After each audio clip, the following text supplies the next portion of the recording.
This is not a story about tariffs or trade disagreements. For the first time in the 250-year history of the United States, our closest democratic allies, the European Union, the UK, Canada, and Australia, have imposed coordinated economic sanctions on an American leader and his inner circle. Let that monumental reality sink in for a moment. These are the nations that built the post-war global order alongside us, the indispensable partners in every major global crisis since 1945. Yet they have taken an action typically reserved for the dictators and the rogue regimes that the Western alliance was specifically designed to oppose and isolate. The target is explicitly former President Donald Trump and nearly 60 associated individuals and entities, including his key former administration officials and over 40 American companies connected to his business empire.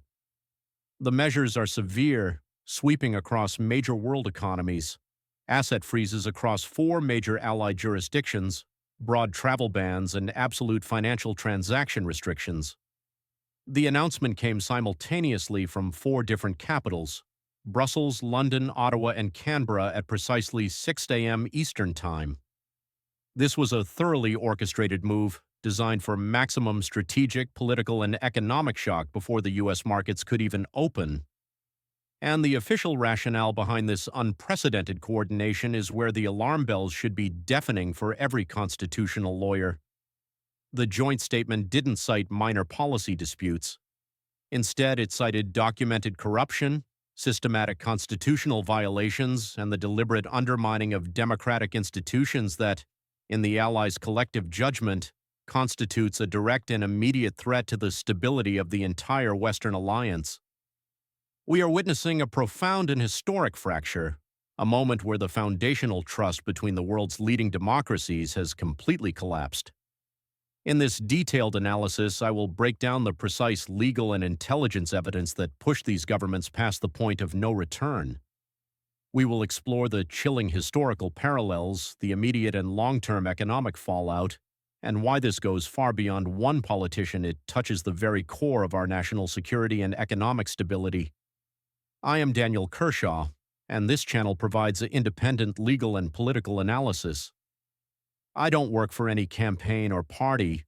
My focus is always on the facts, the limitations of power under the Constitution, and the integrity of the rule of law. When our most trusted international partners conclude that American leadership poses a severe security threat, a threat warranting the tools of international sanction, they are effectively declaring that our internal checks and balances have catastrophically failed. What does this tell us about the state of American democracy, and what external price will the average American citizen ultimately? The seeds of this rupture were sown long ago, rooted in the former president's transformation of foreign policy. Since his first entry onto the national stage, Mr. Trump consistently questioned the inherent value of decades-old foundational alliances like NATO. His actions publicly insulting allied leaders, unilaterally imposing tariffs, and repeatedly suggesting that U.S. security guarantees were conditional created an environment of deep and growing distrust. 4 allied governments, partnerships built on shared democratic values, were being reduced to purely transactional arrangements, subject to abrupt renegotiation or total abandonment based on shifting personal whims. But mere policy differences do not trigger sanctions. This is where the story shifts dramatically from diplomatic strain to a major legal and strategic crisis. According to extensive media reports, Allied intelligence services have been sharing information for months, focused intensely on what they described as the complete collapse of constitutional governance within the United States. Specifically, leaked financial documents, corroborated by the Allies' own intelligence gathering, reportedly confirmed suspicions of foreign payments flowing to Mr. Trump from governments considered adversarial to the West.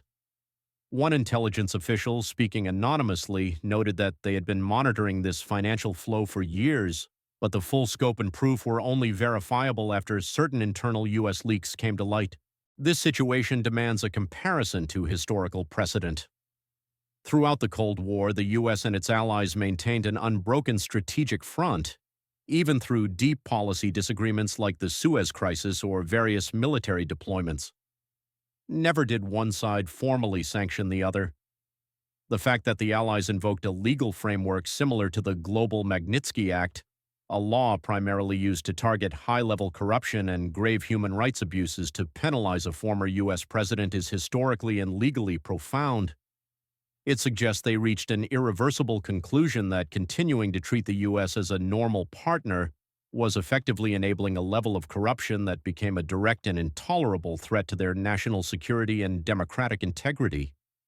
The psychological and strategic shock of this unprecedented reversal, where America becomes the recipient, not the imposer, of sanctions cannot be overstated. It fundamentally undermines the global legitimacy and soft power of the U.S. on the world stage. This coordinated action was not a knee-jerk political stunt. CNN reported that the secret coordination began in the late summer, involving weekly video conferences among senior national security and foreign affairs officials from all four allied governments. They meticulously built the sanctions framework, identified the specific targets, and ensured the simultaneous cross-continent rollout to prevent any one nation from being singled out for immediate retaliation by the U.S. The design of the sanctions is comprehensive. They enforce a full asset freeze across jurisdictions, enact a travel ban, and critically, prohibit any financial institution under Allied control from processing transactions for the sanctioned parties. The joint statement also explicitly warned of secondary sanctions. This is a powerful, aggressive legal tactic traditionally used by the U.S. against countries like Iran or North Korea, where any entity in any country that attempts to help the sanctioned parties evade these restrictions could face severe penalties themselves. This raises immediate and complicated legal questions for global banks with U.S. and European operations. The core of the legal justification is a stark judgment against the former president's actions.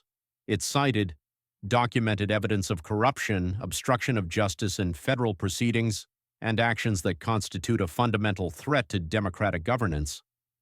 In their view, Mr. Trump's behavior is defined not merely as a domestic political issue, but as a transnational threat model that warrants the same decisive legal response reserved for authoritarian regimes. While the backdrop was months of concern, what specifically forced the Allies' hand to act now? It was a breakdown of trust in the most critical and sensitive area, intelligence sharing. Sources indicated that the final trigger was intelligence, suggesting that Mr. Trump had shared classified information which was provided to the U.S. by Allied intelligence services with Russian officials.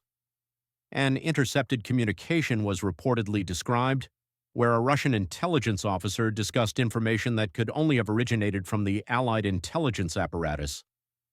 A British official was quoted as saying they faced a strategic choice between protecting their intelligence assets, their spies and sources, and maintaining the fiction of normal relations with Washington. They chose to protect their sources. This is the moment the Western alliance fractured in a way that truly hasn't been seen since the lead-up to World War II. This is where the analysis must be sharp and absolutely clear. Lawrence Tribe, the distinguished Harvard constitutional law professor, correctly noted on national television that we have never seen anything like this in American history.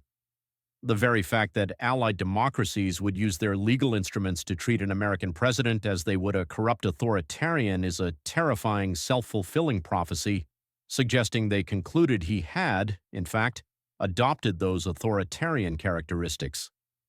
This constitutes a severe, nonpartisan critique of behavior and the precedent it sets for future U.S. leaders. Why should the busy working American citizen care deeply about this event? Because this touches the very foundation of your financial security and legal safety. Economic stability. The immediate market reaction was a sharp drop in futures, a direct response to uncertainty about American leadership. More critically, leading economists warn that prolonged Allied sanctions could significantly dampen U.S. GDP growth and, most dangerously, accelerate the global shift away from the U.S. dollar as the world's reserve currency. If the dollar loses its special global status, the cost of nearly everything you buy from gasoline to imported goods can potentially soar. This is the real-world pocketbook price of diplomatic failure and a loss of global trust. Legal safety. This event undermines the principle of no one is above the law on a global scale. If the legal system cannot enforce its rules domestically against the most powerful, the average citizen's confidence in their own legal security, their contracts, their property rights, their sense of justice is inevitably compromised. The political fallout is enormous. Richard Haass, a leading voice in foreign policy, correctly described this as a world historical turning point. The post-World War II international order, the order built on the assumption of shared democratic values, is fundamentally fracturing because the Allies have lost confidence in the U.S. as its dependable, law-abiding leader. If the intelligence blackout and NATO fragmentation continue, it gives adversaries opportunities they have not had since the height of the Cold War. Mr. Trump's direct response to the sanctions was to take to his social media platform, calling the Allied leaders globalist traitors and threatening to unilaterally withdraw all U.S. troops from Europe and cancel all defense agreements. The confusing nature of his threat, which was later walked back by his own officials, only deepened global uncertainty regarding U.S. policy stability. The American government is now caught in a political and strategic bind, facing an impossible choice that defines the crisis: escalate, respond aggressively with counter-sanctions, or immediate troop withdrawal. This path means the immediate destruction of alliances built over generations, isolating the U.S. and handing profound strategic victories to Putin and Xi Jinping. De-escalate, seek negotiation, which requires implicitly acknowledging the legitimacy of the Allied concerns and potentially cooperating with investigations. This is an admission of fault that fundamentally contradicts Mr. Trump's consistent narrative of a witch hunt and total exoneration. This entire scenario confirms the worst fears of constitutional scholars.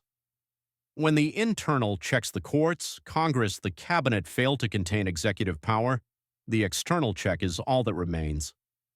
The sanctions are a formal legal rejection of the assumption that the U.S. executive branch operates within the accepted norms of the rule of law. This is a moment that historians will circle in red. It demonstrates that the principle that no one is above the law is not merely a domestic slogan, it is the foundation of our entire global standing, economic power, and national security. When that principle is fundamentally challenged at home, the consequences are felt not just in Washington but in every Allied capital and in the economic stability of every American household.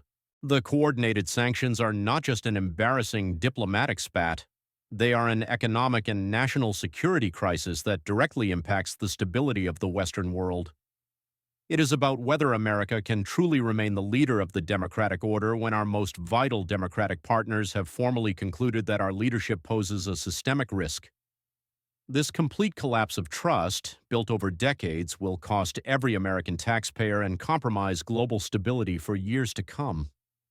This situation presents a crucial test for the concept of sovereignty and the rule of law. Where do you believe the line should be drawn when a former leader's alleged corruption is deemed so severe that foreign allies must intervene with legal sanctions to protect their own national security? Share your legal or political perspective in the comments below.